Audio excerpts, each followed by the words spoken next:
Welcome to Tales of Troy and the Adventures of Ulysses, a journey into ancient myth and legend, crafted to lull you into peaceful slumber.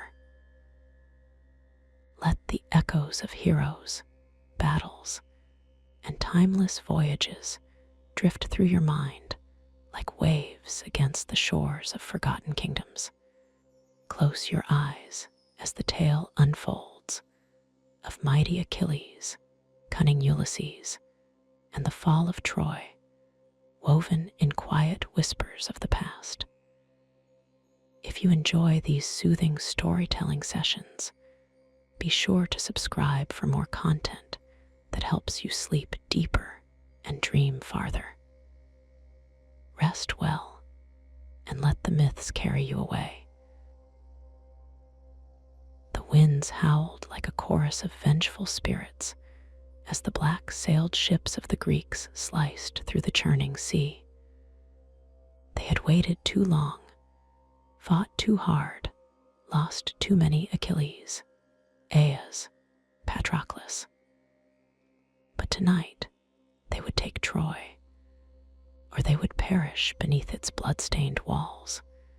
The great wooden horse loomed in the courtyard of Priam's citadel, an omen, a puzzle, a silent beast hiding the doom of Troy within its hollow belly.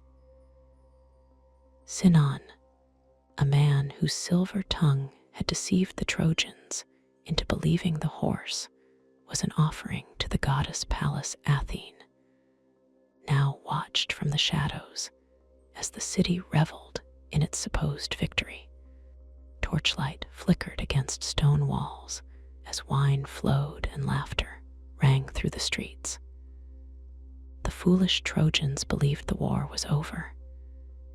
Inside the horse, 20 of the most feared warriors in Greece waited. Neoptolemus, son of Achilles, sat crouched in silence, his father's legendary armor gleaming even in the suffocating dark. Beside him, Ulysses held a dagger so tightly his knuckles were white. The others breathed as softly as they could, waiting for the signal. Outside the city, hidden beyond the island of Tenedos, the Greek fleet lay in patient silence, watching for the fires that would signal their return. Then it came, a faint whisper of movement from above, a woman's voice, smooth as silk and laced with sorrow. Helen. She spoke in the voices of Greek wives, Penelope's voice for Ulysses, the voice of Diomede's love, the sound of Menelaus's lost queen. A trap, a test. Had any of the warriors whispered in return, the doom of the Greeks would have been sealed. But Ulysses clenched his jaw, placing his calloused hand over the mouth of Anticlus, the warrior on the verge of speaking. They would not be fooled.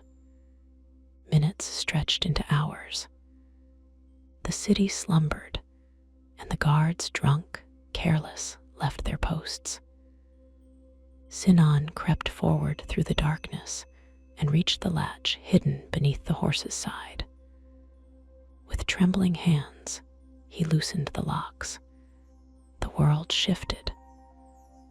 Wood groaned as the secret door slid open, spilling shadows into the moonlit courtyard. Ulysses was the first to emerge, silent and deadly, a ghost stepping into the enemy's stronghold. Then came Neoptolemus, his father's blade gleaming as he stalked forward. One by one, the Greek warriors unfolded into the night. There was no time to waste. Neoptolemus gripped his spear and sprinted toward the gates, his movements as fluid as the wind that once carried his father's name through Troy. The guards stirred just as his blade found their throats. He tore through them like a starved wolf through helpless lambs. The gates were thrown wide. Beyond the walls, the Greek fleet surged forward like a rising storm. Troy awoke to terror. Torches blazed. Smoke spiraled into the sky. Ulysses led his men through the twisting streets, striking down Trojan warriors as they stumbled, half dazed from their revelries. The element of surprise was the Greeks' strongest weapon, and they wielded it mercilessly. The palace of Priam loomed ahead.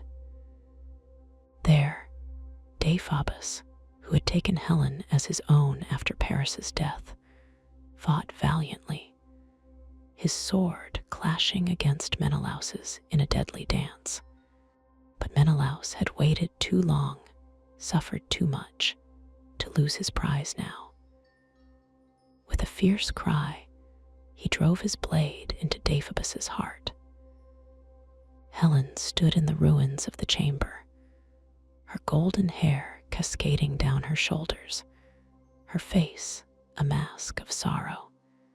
Menelaus met her gaze, his blade dripping with blood, his breath heavy with rage. He had once sworn to kill her if he ever laid eyes upon her again. Yet his hands faltered. She had been the cause of it all, this war, this death, this ruin. But Helen was no mere woman. She was something more, something greater, something no man, even a king, could resist. He lowered his sword. Outside, Troy burned. The screams of its people rose into the sky as Neoptolemus stormed the palace. The old King Priam, who had seen too many suns fall, now sat trembling at the altar of Zeus. He met Neoptolemus's gaze with defiance, but there was no mercy in the young warrior's heart. He had lost his father to Troy, and Troy would pay in blood. The sword of Achilles' son struck true, and the last king of Troy fell. At the gates, Ulysses stood amidst the chaos, his eyes scanning the carnage. The battle was won, but the ghosts of those lost, those who had suffered, would haunt this night forever. Troy had fallen. The gods watched in silence as the city crumbled. The sea waited, restless, to carry the victors home. But for Ulysses, the battle was only beginning. Troy was ash and ruin, its once proud towers crumbling into the scorched earth, its people either slain or dragged into slavery. The Greek victors reveled in their triumph, but for Ulysses, there was little time for celebration. He had endured 10 long years of bloodshed and deception, yet his journey was far from over. The gods had watched his cunning in the destruction of the city, and some, especially Poseidon, lord of the sea, were displeased. As dawn stretched across the horizon, the Greeks prepared to depart. The ships, laden with spoils of war and captive women, creaked as they were pushed into the water. Ulysses stood at the prow of his vessel, surveying the distant smoldering ruins. He had come here as a warrior. He left as a survivor. His mind was filled with thoughts of Ithaca, his home, his wife Penelope, and the son he had never seen grow into a man. But the sea was restless. The omens had been troubling, black waves churning under an otherwise clear sky, the eerie silence of the birds that once circled above their fleet, the strange unease crawling beneath his skin. The gods were not finished with him. The journey began smoothly enough. The sails caught the wind, fleet moved swiftly across the wine-dark sea. But soon, the tranquility shattered. The heavens darkened, storm clouds coiling like snakes. The wind roared with unnatural fury, and the sea rose in monstrous waves. Ulysses gritted his teeth, his hands gripping the ropes as the ship bucked and groaned beneath him. Then, the voice of Poseidon boomed across the sky. "You, Ulysses, who have unmade a kingdom with deception, think not that your homecoming shall be swift. You have angered the gods, and I will ensure that your journey is cursed. You will wander the waters for years to come, and only when you have suffered shall you see Ithaca again." The storm struck with relentless force. Ships were torn apart, men lost to the depths, their screams swallowed by the raging sea. Ulysses fought against the fury of the ocean, but the storm was unstoppable. His fleet, once proud and mighty, was reduced to splintered wreckage scattered across the waves. When the skies finally calmed, Ulysses and the few survivors found themselves adrift, their ship battered and broken. The world was unfamiliar, the horizon vast and empty. He did not know where they had landed or what awaited them, but he knew one thing. Troy may have fallen, but his battle was only beginning. The sun rose over the broken remains of the fleet, gilding the water with deceptive tranquility. The survivors, scattered among the wreckage, were few. Ulysses pulled himself onto a half-sunken plank, his body heavy with exhaustion, his mind sharper than ever. The sea had spared him, but at a cost. For days, they drifted, uncertain of their location or their fate. Hunger gnawed at their bellies, and the salt burned their cracked lips. When at last the distant shadow of land emerged on the horizon, it seemed an illusion, a cruel mirage conjured by desperation. But as the current carried them closer, Ulysses knew they had reached something real. The coastline was jagged, crowned with dense forests. It was an island, unknown and untouched. As the tide pushed them ashore, Ulysses stood, his legs weak but determined. If they were to survive, they needed food, shelter, and answers. His men collapsed onto the sand, some weeping from relief, others already scanning the wilderness ahead with weary suspicion. They had seen enough of the gods' wrath to know that safety was an illusion. "We move together," Ulysses commanded. "Weapons ready. We do not know what waits for us beyond these trees." They advanced cautiously, stepping over damp moss and weaving through tangled roots. The silence of the island was unnatural. No birds, no rustling of beasts. The only sound was the whisper of the sea behind them. Then, the scent of roasted meat carried on the wind. The men stiffened. Ulysses raised a hand, signaling for silence. Ahead, nestled in a clearing, stood a grand hall, its pillars carved with ancient symbols, its doors flung open. Inside, golden goblets overflowed with wine, and tables sagged beneath platters of fruit and steaming cuts of meat. It was a feast fit for kings, untouched, waiting, too inviting. Ulysses knew better, but hunger overshadowed caution, and his men rushed forward, tearing into the food with desperate hands, gulping wine as if the sea had left them parched for eternity. Then the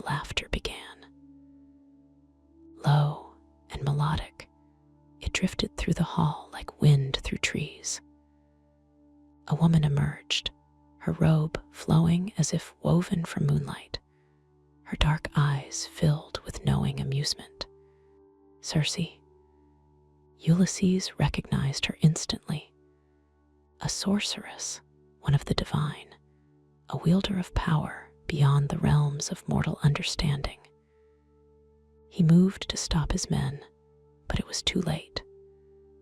One by one, they dropped their goblets, their backs arching unnaturally, their fingers twisting into strange shapes.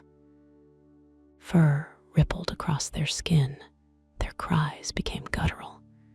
Pigs, Circe smiled. You mortals, she mused, resting her chin upon her hand. Always so eager, so predictable. Ulysses clenched his jaw, his grip tightening around his sword. He had faced warriors, storms, and gods. He had stolen the luck of Troy, deceived kings, and outwitted the mightiest of men. He would not fall to a sorceress. Ulysses met Circe's gaze, unflinching.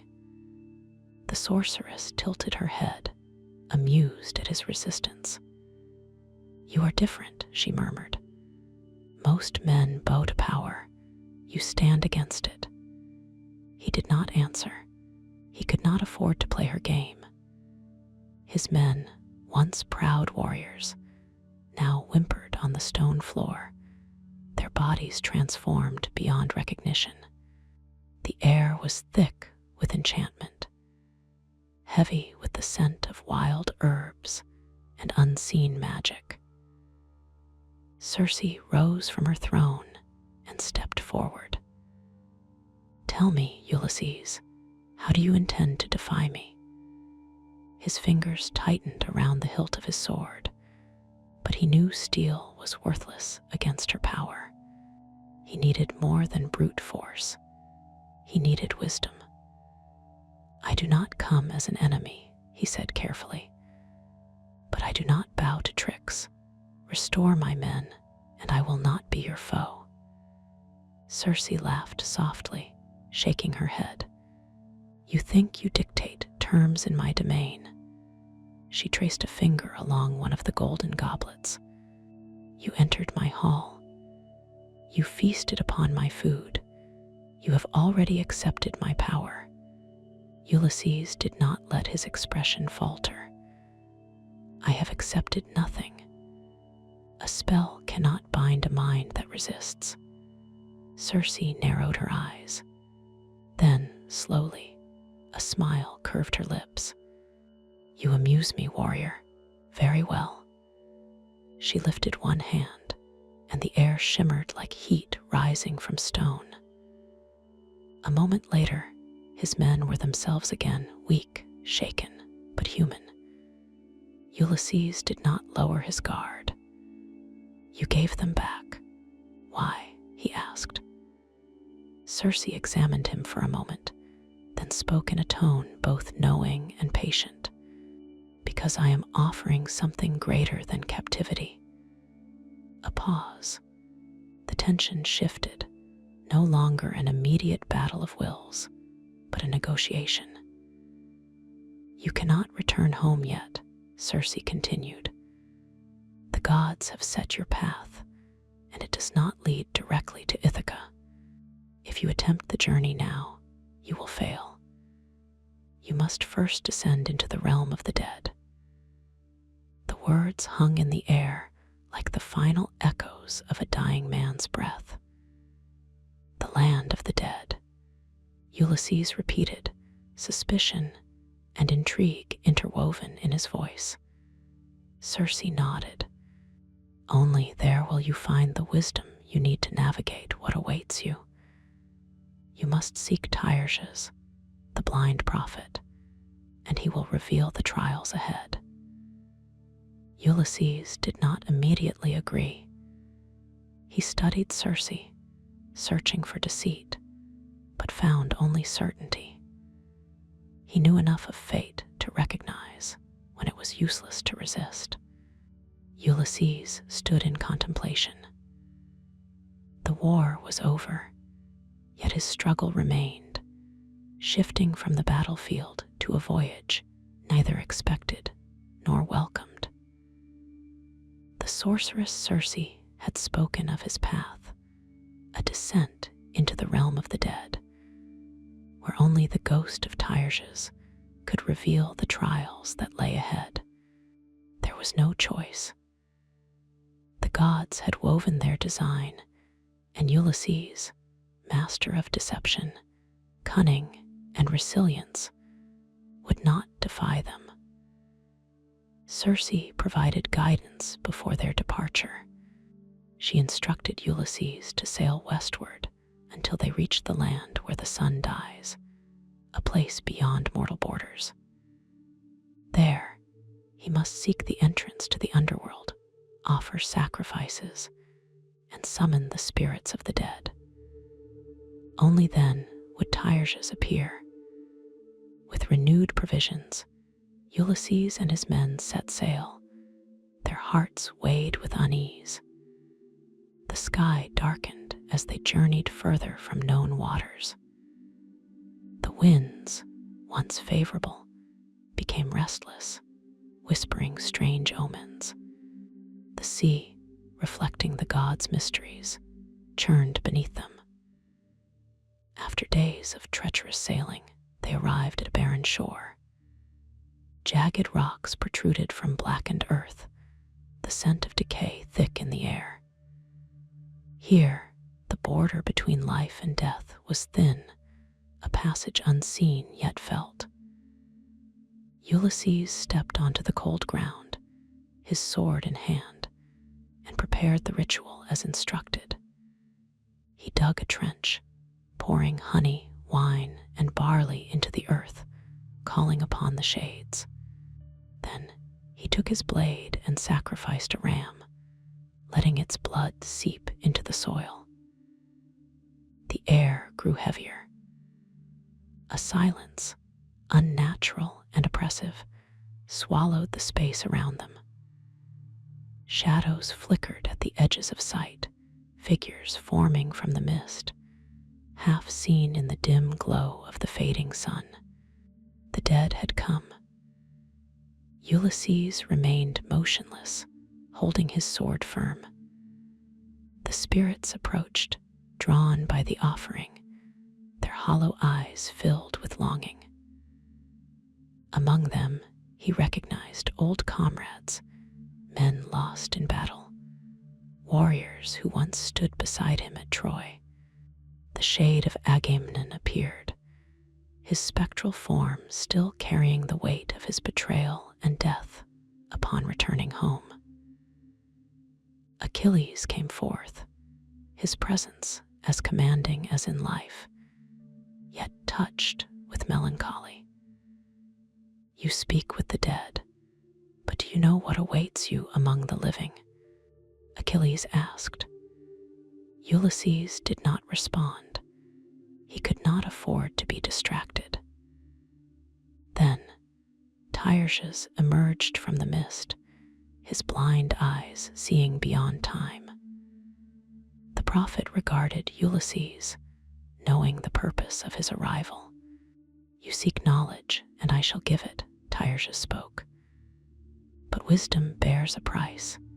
Your homecoming will not be easy. Poseidon's wrath remains, and the sea will toss you upon distant lands, where dangers greater than war await. Ulysses listened, absorbing every word. You will pass the island of the sirens. Their voices will call to you, promising knowledge beyond mortal reach. If you listen, you will perish. Bind yourself, resist their song, and survive. Tyreus paused, the shadows shifting around him. The journey does not end there. You will encounter the clashing rocks, a path only the favored may cross. You must be swift, unwavering. Hesitation leads to ruin. Beyond them, the island of Thrinacia awaits, where the cattle of Helios graze. Do not touch them. If If your men feast upon them, destruction follows. Ulysses nodded, but Tyreus was not finished. Even if you endure these trials, Ithaca will not be as you remember. Strangers feast in your hall, devour your wealth, and seek to take your wife. If you wish to reclaim your kingdom, deception must be your weapon. The shadows stirred, restless. The dead had spoken, and the world of the living beckoned Ulysses back. He stood, allowing the whispers of lost souls to fade as his men pulled him toward the ship. They sailed once more, their hearts heavy with the weight of prophecy. The gods had set their obstacles. The trials lay ahead, and Ulysses would face them all. The ship cut through the dark sea, each wave rising like a wall of glass, only to shatter beneath the prow. Ulysses stood at the helm, eyes fixed on the horizon. The warnings of Tyreus weighed upon his thoughts, the sirens, the clashing rocks, the sacred cattle of Helios. The gods had dictated his journey, but it was his own will that would determine its outcome. His men were weary yet resolute, hardened by years of war and hardship. They had survived Troy, Circe's enchantments, and the terrors of the underworld. But the journey ahead would test them beyond any battle they had known. After days of smooth sailing, they approached the domain of the sirens. The island appeared as nothing more than a mist-shrouded stretch of land, its shores hidden beneath rolling fog. No creatures stirred, no signs of danger visible. Yet Ulysses knew what lurked beyond the veil, the voices that would tear at a man's soul, dragging him toward ruin. Before the ship entered the deadly waters, Ulysses prepared his men. He ordered them to take wax and press it into their ears, blocking out the enchanting song. But he himself would listen. He had to know the voices that had doomed sailors before him. He had to endure without surrendering. With his arms bound tightly to the mast, he made a final promise. No matter what I say, no matter how I beg, do not release me. The ship drifted forward. The mist thickened, and then the singing began. It was not merely sound, it was knowledge, a whispering melody that curled through the air, wrapping around his mind like vines. It spoke of glories, of wisdom untold, of secrets that only the gods possessed. It promised him the answers to all questions he had ever asked. Ulysses struggled against his bonds. He shouted, ordering his men to release him, to turn the ship toward the shore. He could see it, the golden sands where the sirens stood, their forms indistinct, their beauty incomprehensible. He needed to reach them, but his men did not hear. They rowed forward, eyes set on the waters ahead, immune to the song that tormented their leader. Ulysses raged, fought against the ropes until his wrists bled, until his voice was hoarse from the desperate cries. The sirens watched him go, their song rising higher, pleading, calling. But the ship moved forward. The mist thinned. The island faded into the distance. The voices fell silent. Ulysses slumped against the mast, exhausted, victorious. He had heard the voices of temptation, and he had lived. Yet he did not speak of what they told him. The sea gave no respite. Beyond the sirens lay the clashing rocks, two towering masses that moved with the water, crushing anything that attempted passage. Many ships had perished within their grasp, broken apart as the stones slammed together. Ulysses measured the timing. The rocks would draw apart only for a moment before crashing together again. That was his chance. He gripped the rudder, his men prepared at the oars. "Row with all your strength," he commanded. "Do not hesitate, do not falter." The rocks separated. The ship surged forward. The waves churned violently, pushing them toward the closing passage. The roar of stone against stone was deafening. Faster. The oars struck the water in perfect unison, the ship racing forward, foam spraying as the gap between the rocks began to vanish. A moment before impact, they broke through. Behind them, the rocks crashed together with an earth-shaking force, but the ship had passed. They had crossed into the next trial. The men were near collapse. They had fought the sea, the gods, their own exhaustion. The island of Thrinacia stood before them, its green hills inviting, its shores peaceful. Here, the cattle of Helios grazed, sacred beasts whose death would invoke divine punishment. Ulysses knew the warning. "If you touch them, we are lost." His men grumbled. Their bodies demanded food, their spirits begged for rest. He allowed them to land, but forbade them from harming a single beast. Days passed. The provisions ran low. Hunger clawed at the men's bellies. And then, when Ulysses had gone alone to pray for guidance, the worst occurred. His men, starving, ignored his warning. They slaughtered the sacred cattle. They feasted. And the gods watched. When Ulysses returned, he saw the remnants of the slaughter. Horror filled his heart. He knew what would come. Helios raged. He demanded vengeance. Zeus answered. The sky darkened, the winds howled, the sea churned into an abyss. The ship, once sturdy, was torn apart. The men were swallowed by the storm, their cries drowned in the fury of the gods. Only Ulysses remained, alone, clinging to driftwood, cast upon the mercy of the sea. The journey was not over. Ithaca remained beyond the horizon, and the gods had not yet finished with him. Ulysses sailed across the open sea, the gentle rocking of the boat a deception, concealing the dangers still ahead.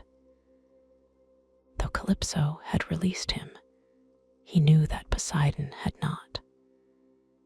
The god of the sea had sworn that Ulysses would suffer before reaching Ithaca, and the ocean's calm was only a fleeting illusion. Days passed in solitude. Ulysses rationed his provisions carefully, knowing he had no crew to assist him should misfortune strike. He watched the sky, observed the stars, using their familiar constellations to navigate toward home. At times, he allowed himself hope that Ithaca would soon appear, that he would step onto its shores as king once more, that Penelope was waiting. But the gods had not forgotten him. As he neared another island, the waves suddenly rose, and the sky darkened. His small boat was tossed wildly, the wind roaring as water crashed over the sides. In the distance, looming against the horizon, stood a monstrous figure, its form shifting between man and beast, its voice a terrible bellow carried by the storm. Charybdis, the ancient whirlpool, churned the sea with impossible force, dragging everything in its path into the abyss. Beyond it, to the left, stood Scylla, the six-headed creature whose fangs had claimed many sailors before him. Between them, the passage was narrow, too narrow to escape unscathed. He had known this trial was coming, foretold by Tiresias, yet knowing and facing were two different things. Ulysses gripped the rudder, forcing the boat toward the treacherous waters. There was no turning back. The whirlpool spun violently, waves pulling his vessel toward its center. He fought the current, straining every muscle as he guided the boat past its edge. Yet as he moved to avoid Charybdis, Scylla struck. Her monstrous heads darted downward, fangs snapping. He heard the boat splinter. He felt the sting of salt in his wounds. He did not stop. With one final surge, the boat slipped past the horrors, emerging into open waters. Ulysses collapsed, his breath ragged, his body trembling from the effort. He had survived, but barely. He was alone again. The journey was not over. The wreckage drifted in the tide, fragments of the ship scattered like fallen leaves upon the surface of the sea. Ulysses clung to the largest piece, his muscles aching, his breath shallow. He had survived, but only just. The gods had tested him again, and though he had passed through the horrors of Charybdis and Scylla, he knew his suffering was far from over. The waves carried him without mercy, each surge threatening to drag him beneath. Time lost, meaning how long had he drifted? He did not know, but his body weakened, his grip faltering. The endless horizon stretched before him, empty, unforgiving. Then land. A jagged coastline emerged, barely visible in the mist, distant but real. He summoned the last of his strength, kicking against the water, urging himself forward. The tides pushed him, and when at last he felt sand beneath his fingers, he crawled forward like a wounded beast, collapsing upon the shore. Ulysses lay motionless, his breath slowing, his mind heavy. He was alive. When he awoke, the sky had darkened, and the whispers of the wind carried the scent of foreign soil, strange and unfamiliar. He was alone. He had long since ceased to hope for companions. His men had perished, claimed by Poseidon's fury, and now only he remained. Slowly, painfully, he rose to his feet. His legs were weak, his body aching with the weight of exhaustion. The world around him was silent, save for the rhythmic crash of waves against rock. The land was lush, greener than the shores of Ithaca, covered in thick forests that spread beyond sight. He moved forward, cautious yet desperate, for he could not afford to linger upon the sand. Through the trees, the sound of movement. A rustle, a sign of life. Ulysses stopped, his hand instinctively reaching for the hilt of his sword, though he possessed no weapon, only the will to fight if necessary. The figure emerged, cloaked in the shadows of the leaves. A young woman, her face marked with wisdom beyond her years, her stance regal yet unthreatening. She carried a staff carved with ancient symbols, worn smooth from years of use. Ulysses knew immediately this was no mortal. "You have come far," she said, her voice carrying through the air like the wind before a storm. Ulysses did not respond immediately. He measured her words, her tone, understanding that every step in his journey had been guided by forces beyond his own will. The gods had placed him here. There was purpose in this meeting. "Where am I?" he asked finally. "You stand upon the shores of Phaeacia," she answered. "And if the gods allow it, you shall not linger here long." The name stirred in his memory Phaeacia, a land spoken of in legend, a place close to home. She studied him with quiet understanding. "Come," she said, "there is food and rest within our halls, and if it is destined, you shall find passage home." Ulysses did not argue. For the first time in years, he felt the possibility of returning to Ithaca. Yet still, he did not trust fate. It had never been kind. Ulysses followed the young woman through the dense forests, his body weary yet his mind alert. Every moment in Phaeacia felt surreal after years of suffering at sea. Here was a place untouched by war, a land of peace and prosperity, where the horrors of Troy and Poseidon's wrath seemed like distant echoes. As they walked, he studied his guide. She moved with an effortless grace, her presence commanding yet familiar, as if the land itself welcomed her like an extension of its own being.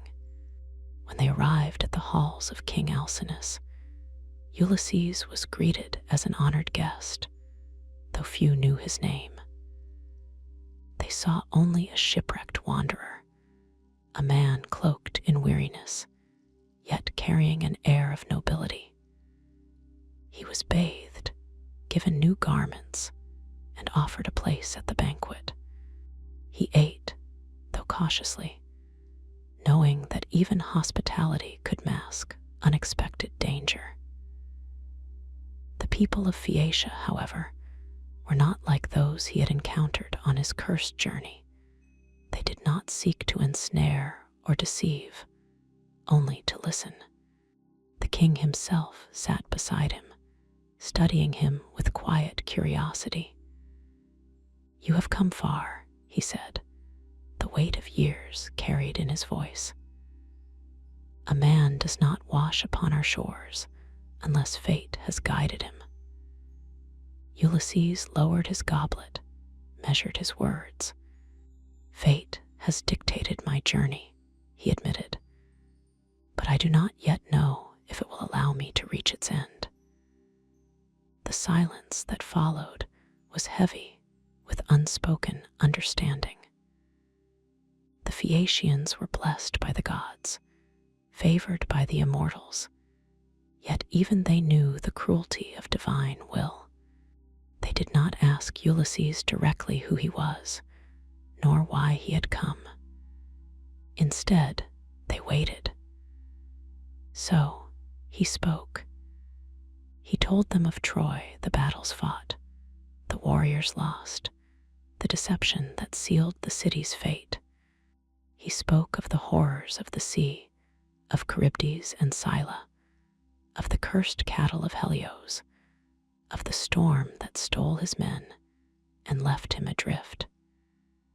He did not embellish his suffering, nor seek pity. He spoke as a man who had endured too much to expect sympathy. The hall fell into silence when he finished. The king nodded solemnly, then turned to his daughter, his guide, his unexpected savior. "Nausicaa," he said, her name carrying both reverence and affection. "You have brought us a man worthy of respect." She bowed her head, but her gaze remained on Ulysses, He knew then that she had recognized his strength long before he had spoken. King Alcinous gestured to one of his men. "You will not wander any longer," he declared. "Tomorrow we shall grant you passage home." A warmth spread through Ulysses' chest, not joy, not relief, but something close. The possibility of Ithaca, the promise of return. He had not believed it could come so swiftly. Yet still, he did not trust fate. The next morning, a grand ship was prepared. The Phaeacians, as skilled sailors, ensured every detail was perfected, that the journey would be swift and safe. Ulysses stood at the shore, gazing at the vessel, his heart pounding with a longing he had buried beneath years of hardship. He stepped aboard. The wind was favorable. The sea, for once, calm. The gods allowed him to sail. For days, the journey remained unbroken. Ulysses kept watch upon the horizon, waiting for the first glimpse of home. The shores of Ithaca were burned into his mind, his memories of his wife, his son, the halls that had once been his. Then, at long last, he saw it. The rugged coastline, the hills rising beyond. Ithaca. His breath caught. He felt the weight of time upon his shoulders, the years that had stolen him away now pressing against him all at once. When the ship reached the shore, the Phaeacians helped him onto the land. He was home, but he was not yet safe. Ithaca had changed. He could not walk openly, could not announce himself. He had been gone too long, and the halls he once ruled were filled with strangers, men who sought to claim his throne, his wealth, his wife. Ulysses did not hesitate. He stepped away from the ship, moving into the shadows, concealing himself beneath a beggar's cloak. He would reclaim his kingdom, not by force, not by war, by deception. Ulysses moved with practiced stealth through the familiar terrain of Ithaca, his homeland, yet now unfamiliar to him after 20 years away. He had left as a warrior, sailed as a king, and returned as a beggar. Wrapped in tattered cloth, his form unrecognizable, he observed the land he had once ruled, the home he had fought so desperately to reclaim.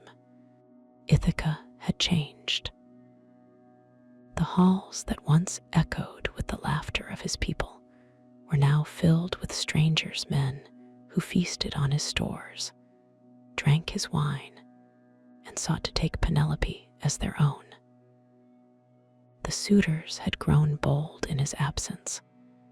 They lounged in his palace, treating it as theirs, vying for his wife's hand, believing him long dead. Yet Penelope had resisted.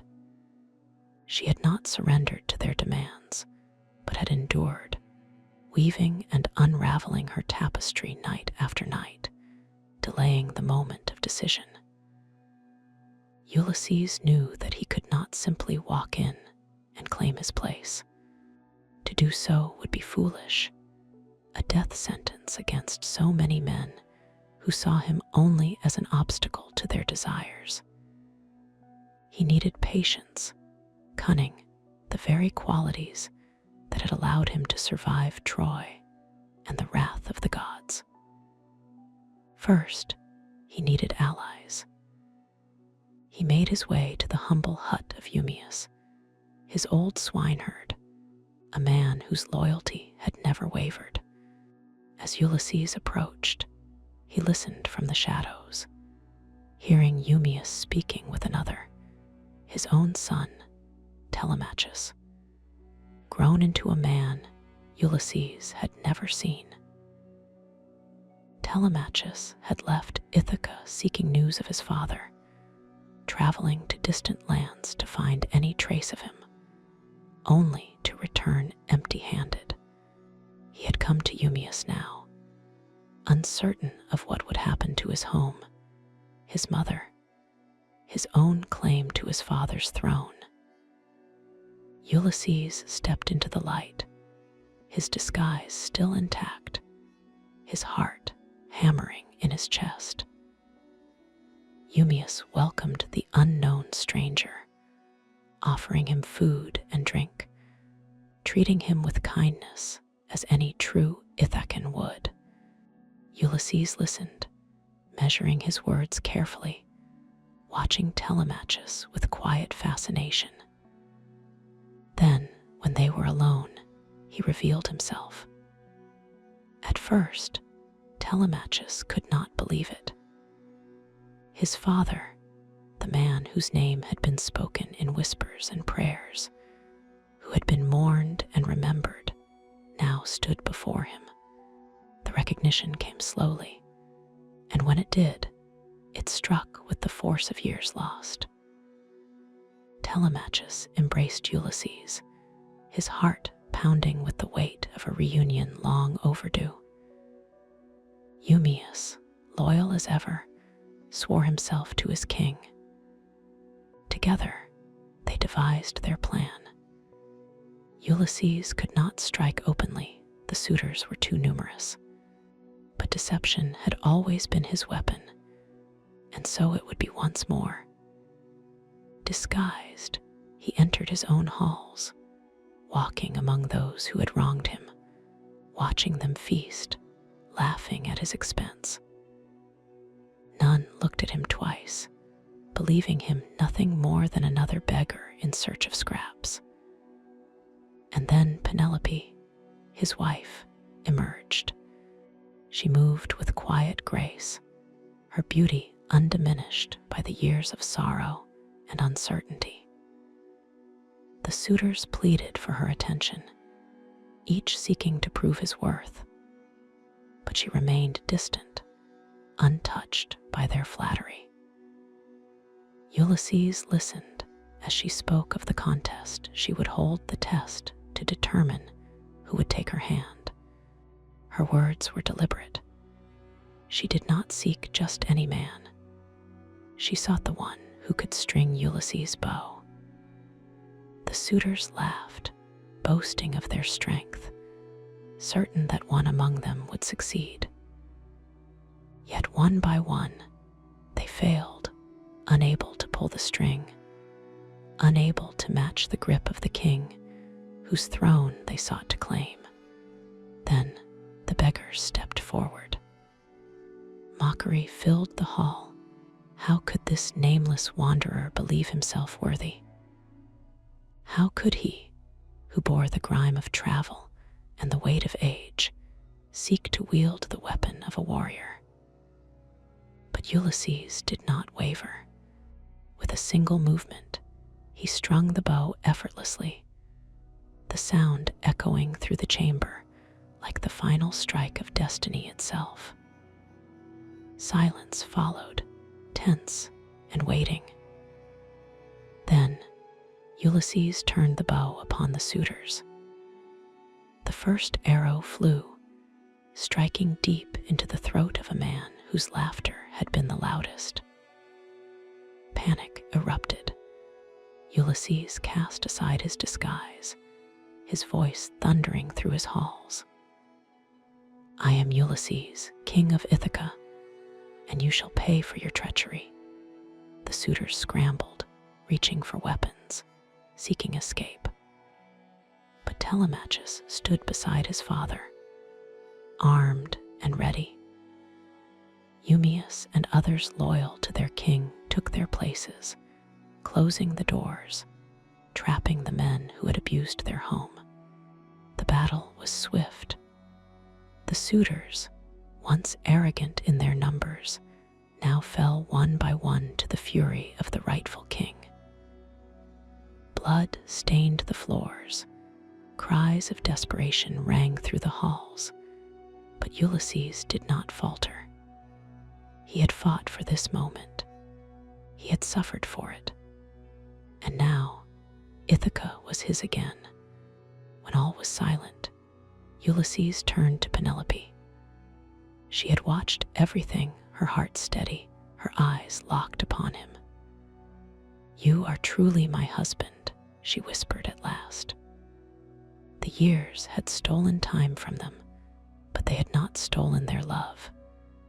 Ulysses had returned, and his throne was his once more.